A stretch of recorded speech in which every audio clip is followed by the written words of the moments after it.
Hey, I'm going to explain here how to set up a resistance ladder that will help you send a signal into the Arduino.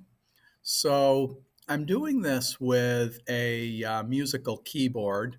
I've set this up right now. I only have four keys in here. So this is to produce four different notes. Um, but I want to avoid the cumbersome wiring of having, I could use this push button to send one signal into the Arduino and then have the Arduino respond by sending a signal over to the piezo speaker to produce one note, and then have a separate signal sent by this button, and then a separate signal sent by this button. But that gets really cumbersome. Even if I only using these four buttons, that would turn into being a lot of wiring using multiple inputs on the Arduino, using multiple outputs and a wire coming off for each output. So there is a simpler way, and it's employing a little trick called resistance ladder. So I want to follow closely the wiring here.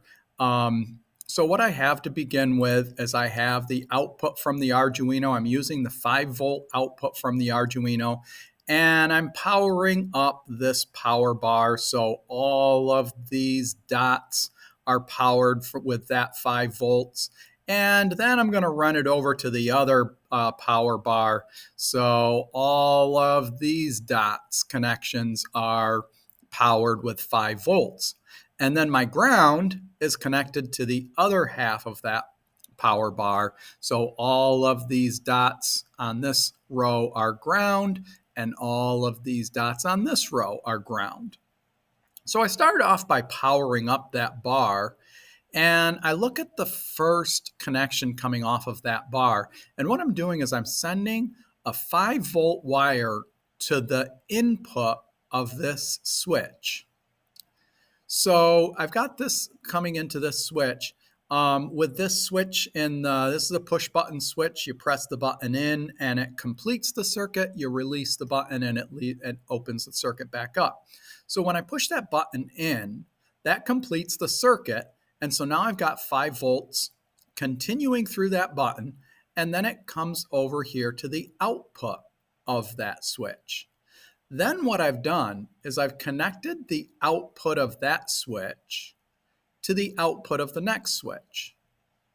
And I've connected the output of that one to the output of the next switch, and the output of that one to the output of the next switch. And you could do this feasibly for however many switches you wanted to include in your circuit.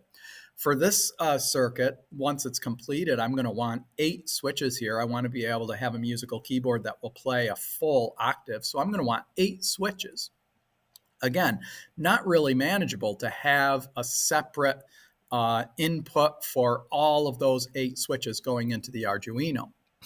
So what happens here, if this first button is pressed, then I have current flowing completely unrestricted into the switch, out of the switch, and then all the way back through. This purple wire here is my wire that sends a signal to the analog input of the Arduino.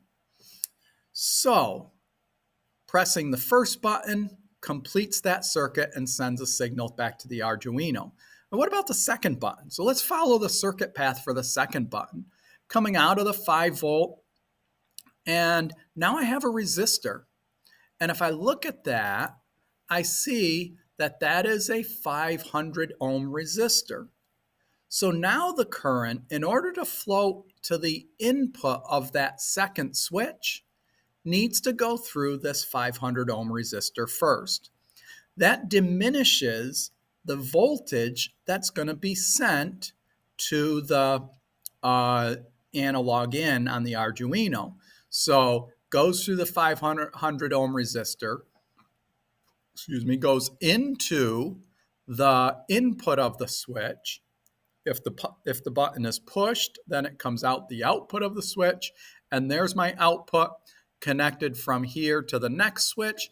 And you kind of start to see why this is called a resistance ladder, because now it just continues the path: output of the next switch, output of the next switch, and back all the way to the analog input of the Arduino.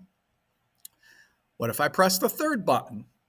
Third button is going to be powered by the power bar. I have another resistor.